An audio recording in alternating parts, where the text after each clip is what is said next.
that offered a chance for the child's recovery. "Take her out," Taylor promptly directed. Zora was troubled when the child came. She knew the suspicious temper of the town whites. The very next day Taylor sent out a second case, a child who had been hurt some time before and was not recovering as she should. Under the care of the little hospital and the gentle nurse, the children improved rapidly and in 2 weeks were outdoors, playing with the little black children and even creeping into classrooms and listening. The grateful mothers came out twice a week at least, at first with suspicious aloofness, but gradually melting under Zora's tact until they sat and talked with her and told their troubles and struggles. Zora realized how human they were and how like their problems were to hers. They and their children grew to love this busy, thoughtful woman, and Zora's fears were quieted. The catastrophe came suddenly. The sheriff rode by, scowling and hunting for some poor black runaway, when he saw white children in the Negro school and white women, whom he knew were mill hands, looking on. He was black with anger. Turning, he galloped back to town. A few hours later the young physician arrived hastily in a cab to take the women and children to town. He said something in a low tone to Zora and drove away, frowning. Zora came quickly to the school and asked for Alwyn. He was in the barn and she hurried there. "Blaise," she said quietly, "it is reported that a Toomsville mob will burn the school tonight." Blaise stood motionless. "I've been fearing it. The sheriff has been stirring up the worst elements in the town lately and the mills pay off tonight." "Well," she said quietly, "we must prepare." He looked at her, his face aglow with admiration. "You Wonder Woman," he exclaimed softly. A moment they regarded each other. She saw the love in his eyes and he saw rising in her something that made his heart bound. But she turned quickly away. "You must hurry, Blaise, lives are at stake." And in another moment he thundered out of the barn on the black mare. Along the pike he flew and up the plantation roads, across broad fields and back again, over to the Barton Pike and along the swamp. At every cabin he whispered a word and left behind him grey faces and whispering children. His horse was reeking with sweat as he staggered again into the schoolyard, but already the people were gathering with frightened, anxious, desperate faces. Women with bundles and children, men with guns, tottering old folks, wide-eyed boys and girls. Up from the swamp land came the children crying and moaning. The sun was setting. The women and children hurried into the school building, closing the doors and windows. A moment Alwyn stood without and looked back. The world was peaceful. He could hear the whistle of birds and the sobbing of the breeze in the shadowing oaks. The sky was flashing to dull and purplish blue, and over all lay the twilight hush as though God did not care. He threw back his head and clenched his hands. His soul groaned within him. Heavenly Father, was man ever before set to such a task? Fight! God, if he could but fight, if he could but let go the elemental passions that were leaping and gathering and burning in the eyes of yonder caged and desperate black men. But his hands were tied, manacled. One desperate struggle, a whirl of blood, and the whole world would rise to crush him and his people. The white operator in yonder town had but to flash the news, Negroes killing whites, to bring all the country, all the state, all the nation to red vengeance. It mattered not what the provocation, what the desperate cause. The door suddenly opened behind him and he wheeled around. "Zora," he whispered. "Blaise," she answered softly, and they went silently in to their people. All at once, from floor to roof, the whole schoolhouse was lighted up, save a dark window here and there. Then someone slipped out into the darkness, and soon watchfire after watchfire flickered and flamed in the night, and then burned vividly, sending up sparks and black smoke. Thus ringed with flaming silence, The school lay at the edge of the great, black swamp and waited. Owls hooted in the forest. Afar the shriek of the Montgomery train was heard across the night, mingling with the wail of a wakeful babe, and then redoubled silence.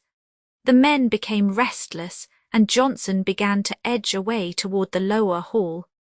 Alwyn was watching him when a faint noise came to him on the eastern breeze, a low, rumbling murmur. It died away and rose again. Then a distant gunshot woke the echoes. "They are coming," he cried. Standing back in the shadow of a front window, he waited. Slowly, intermittently, the murmuring swelled till it grew distinguishable as yelling, cursing, and singing, intermingled with the crash of pistol shots. Far away a flame as of a burning cabin arose, and a wilder, louder yell greeted it. Now the tramp of footsteps could be heard, and clearer and thicker the grating and booming of voices, until suddenly, far up the pike, a black moving mass, with glitter and shout, swept into view. They came headlong, guided by pine torches, which threw their white and haggard faces into wild distortion. Then as bonfire after bonfire met their gaze, they moved slowly and more slowly, and at last sent a volley of bullets at the fires. One bullet flew high and sang through a lighted window. Without a word, Uncle Isaac sank upon the floor and lay still.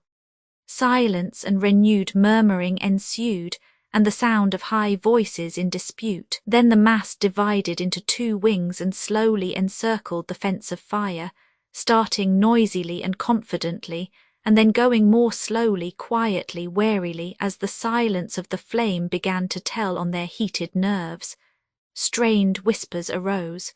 "Careful there! Go on, damn ye! There's someone by yon fire." "No, there ain't. See the bushes move. Bang, bang, bang, who's that? It's me. Let's rush through and fire the house, and leave a passel of niggers behind to shoot your lights out. Not me. What the hell are you going to do? I don't know yet. I wish I could see a nigger. Hark!" Stealthy steps were approaching. A glint of steel flashed behind the fire lights. Each band mistook the other for the armed Negroes, and the leaders yelled in vain. Human power cannot stay the dashing torrent of fear-inspired human panic. Whirling, the mob fled till it struck the road in two confused, surging masses. Then in quick frenzy, shots flew. 3 men threw up their hands and tumbled limply in the dust, while the main body rushed pell-mell toward town. At early dawn, when the men relaxed from the strain of the night's vigil, Alwyn briefly counselled them, "Hide your guns." "Why?" blustered Rob. "Haven't I a right to have a gun?" "Yes, you have, Rob, but don't be foolish. Hide it. We've not heard the last of this." But Rob tossed his head belligerently. In town, rumour spread like wildfire. A body of peaceful whites passing through the black settlement had been fired on from ambush, and 6 killed, no, 3 killed, no, 1 killed and 2 severely wounded. "The thing mustn't stop here," shouted Sheriff Colton. "These niggers must have a lesson." And before 9 next morning, fully half the grown members of the same mob, now sworn in as deputies, rode with him to search the settlement. They tramped insolently through the school grounds, but there was no shred of evidence until they came to Rob's cabin and found his gun. They tied his hands behind him and marched him toward town, but before the mob arrived the night before, Johnson, feeling that his safety lay in informing the white folks, had crawled with his gun into the swamp. In the morning he peered out as the cavalcade approached, and not knowing what had happened, he recognized Colton, the sheriff, and signaled to him cautiously. In a moment 12 men were on him, and he appealed and explained in vain. The gun was damning evidence. The voices of Rob's wife and children could be heard behind the 2 men as they were hurried along at a dog trot. The town poured out to greet them. The murderers, kill the niggers, and they came on with a rush. The sheriff turned and disappeared in the rear. There was a great cloud of dust, a cry and a wild scramble, as the white and angry faces of men and boys gleamed a moment and faded. 100 or more shots rang out. Then slowly and silently the mass of women and men were sucked into the streets of the town, leaving but black eddies on the corners to throw backward glances toward the bare, towering pine where swung 2 red and awful things. The pale boy face of one, with soft brown eyes, glared up sightless to the sun. The dead leathered bronze of the other was carved in piteous terror. Roman 38, Atonement. Roman 38, Atonement. 3 months had flown. It was spring again, and Zora sat in the transformed swamp, now a swamp in name only, beneath the great oak, dreaming. And what she dreamed there in the golden day she dared not formulate even to her own soul. She rose with a start, for there was work to do. Aunt Rachel was ill, and Emma went daily to attend her. Today, as she came back, she brought news that Colonel Cresswell, who had been unwell for several days, was worse. She must send Emma up to help, and as she started toward the school she glanced toward the Cresswell Oaks and saw the armchair of its master on the pillared porch. Colonel Cresswell sat in his chair on the porch alone. As far as he could see there was no human soul. His eyes were bloodshot, his cheeks sunken, and his breath came in painful gasps. A sort of terror shook him until he heard the distant songs of black folk in the fields. He sighed and, lying back, closed his eyes, and the breath came easier. When he opened them again, a white figure was coming up the avenue of the oaks. He watched it greedily. It was Mary Cresswell, and she started when she saw him. "You are worse, father?" she asked. "Worse and better," he replied, smiling cynically. Then suddenly he announced, "I've made my will." Why, she stammered. "Why?" sharply. "Because I'm going to die." She said nothing. He smiled and continued, "I've got it all fixed. Harry was in a tight place, gambling as usual, and I gave him a lump sum in lieu of all claims. Then I gave John Taylor, you needn't look. I sent for him. He's a damned scoundrel, but he won't lie, and I needed him. I willed his children all the rest except 2 or 3 legacies. One was $100,000 for you." "Oh, father," she cried, "I don't deserve it." "I reckon 2 years with Harry was worth about that much," he returned grimly. "Then there's another gift of $200,000 and this house and plantation. Whom do you think that's for?" "Helen, Helen," he raised his hand in threatening anger. "I might rot here for all she cares. No, but then I'll not tell you. A spasm of pain shot across his face, and he lay back white and still. Abruptly he sat up again and peered down the oaks. "Hush," he gasped. "Who's that?" "I don't know, it's a girl." He gripped her till she winced. "My God, it walks like my wife. I tell you, she held her head so. Who is it?" He half rose. "Oh, father, it's nobody but Emma, little Emma, Bertie's child, the mulatto girl. She's a nurse now, and I asked to have her come and attend you." "Oh," he said, "oh." He looked at the girl curiously. "Come here." He peered into her white young face. "Do you know me?" The girl shrank away from him. "Yes, sir. What do you do?" "I teach and nurse at the school." "Good. Well, I'm going to give you some money. Do you know why?" A flash of self-consciousness passed over the girl's face. She looked at him with her wide blue eyes. "Yes, grandfather," she faltered. Mrs. Cresswell rose to her feet, but the old man slowly dropped the girl's hand and lay back in his chair with lips half smiling. "Grandfather," he repeated softly. He closed his eyes a space and then opened them. A tremor shivered in his limbs as he stared darkly at the swamp. "Hark!" he cried harshly. "Do you hear the bodies creaking on the limbs? It's Rob and Johnson. I did it, I." Suddenly he rose and stood erect, and his wild eyes, stricken with death, stared full upon Emma. Slowly and thickly he spoke, working his trembling hands. "Nell, Nell, is it you, little wife, come back to accuse me?" "Ah, Nell, don't shrink. I know I have sinned against the light, and the blood of your poor black people is red on these old hands. No, don't put your clean white hands upon me, Nell, till I wash mine. I'll do it, Nell, I'll atone. I'm a Cresswell yet, Nell, of a Cresswell and a Jen." He swayed. Vainly he struggled for the word. The shudder of death shook his soul, and he passed.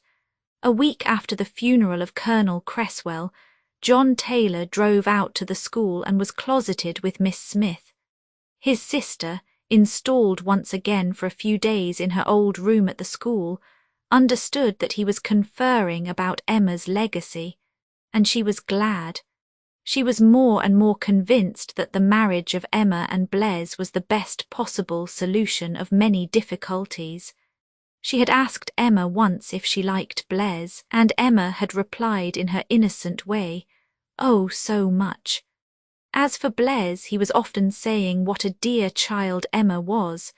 Neither perhaps realized yet that this was love, but it needed, Mrs. Cresswell was sure, only the lightning flash, and they would know, and who could furnish that illumination better than Zora, the calm, methodical Zora who knew them so well. As for herself, once she had accomplished the marriage and paid the mortgage on the school out of her legacy, she would go abroad and in travel seek forgetfulness and healing. There had been no formal divorce, and so far as she was concerned there never would be. But the separation from her husband and America would be forever. Her brother came out of the office, nodded casually, for they had little intercourse these days, and rode away. She rushed in to Miss Smith and found her sitting there, straight, upright, composed in all save that the tears were streaming down her face, and she was making no effort to stop them. "Why, Miss Smith?" she faltered. Miss Smith pointed to a paper. Mrs. Cresswell picked it up curiously. It was an official notification to the trustees of the Smith School of a legacy of $200,000 together with the Cresswell house and plantation. Mrs. Cresswell sat down in open-mouthed astonishment. Twice she tried to speak, but there were so many things to say that she could not choose. "Tell Zora," Miss Smith at last managed to say. Zora was dreaming again.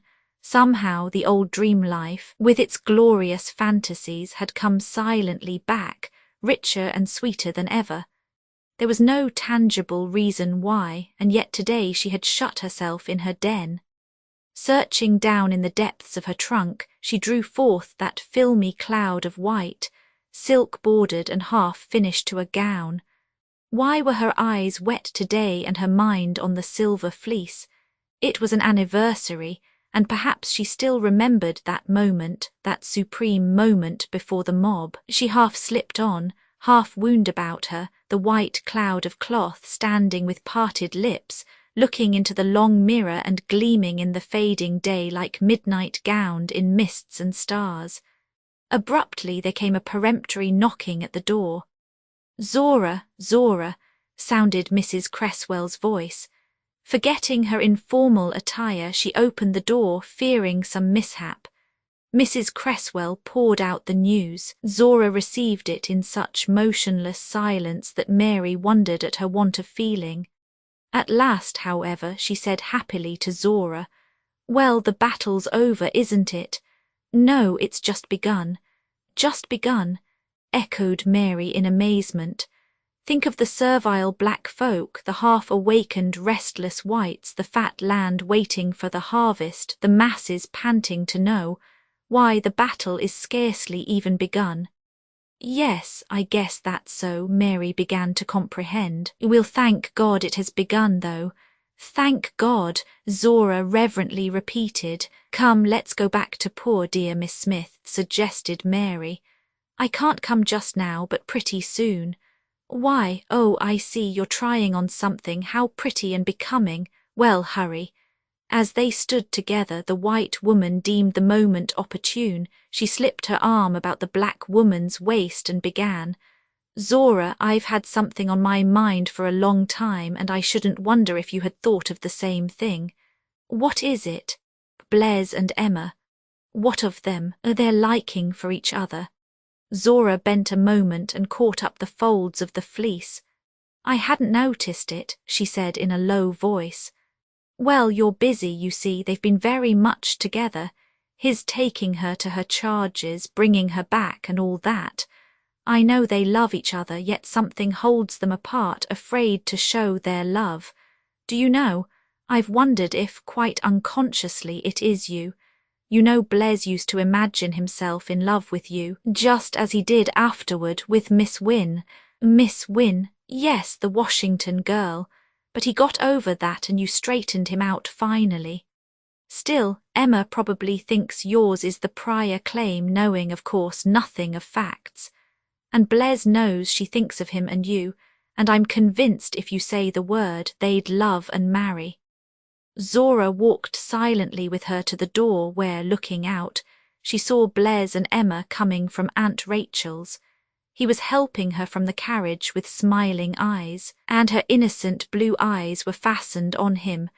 Zora looked long and searchingly. Please run and tell them of the legacy, she begged. I will come in a moment. And Mrs. Cresswell hurried out.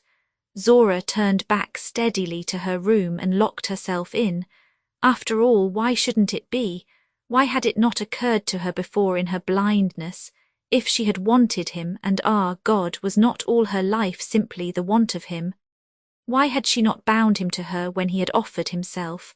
Why had she not bound him to her? She knew as she asked, because she had wanted all, not a part, everything, love, respect, and perfect faith. Not one thing could she spare then, not one thing. And now, oh God, she had dreamed that it was all hers since that night of death and circling flame when they looked at each other soul to soul. But he had not meant anything. It was pity she had seen there, not love, and she rose and walked the room slowly, fast and faster. With trembling hands she drew the silver fleece round her. Her head swam again, and the blood flashed in her eyes. She heard a calling in the swamp, and the shadow of Elspeth seemed to hover over her, claiming her for her own, dragging her down, down. She rushed through the swamp.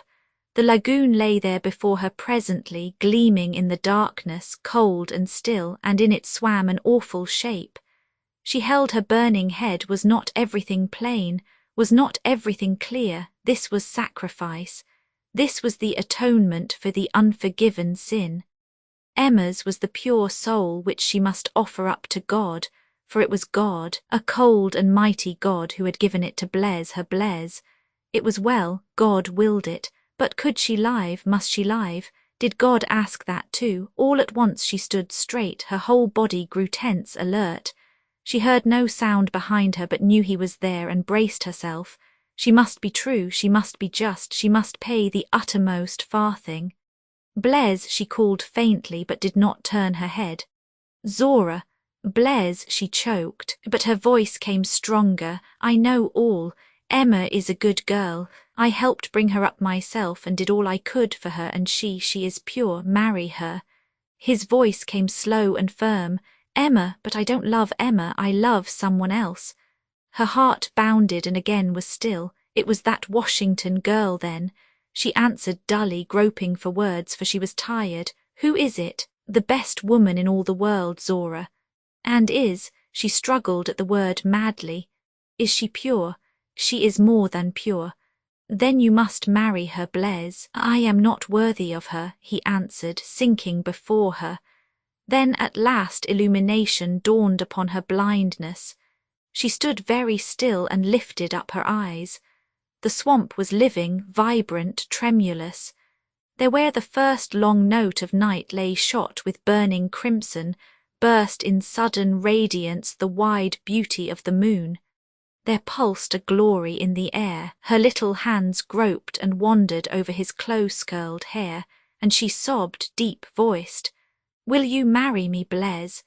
El envoy, lend me thine ears, O God the reader, whose fathers aforetime sent mine down into the land of Egypt, into this house of bondage.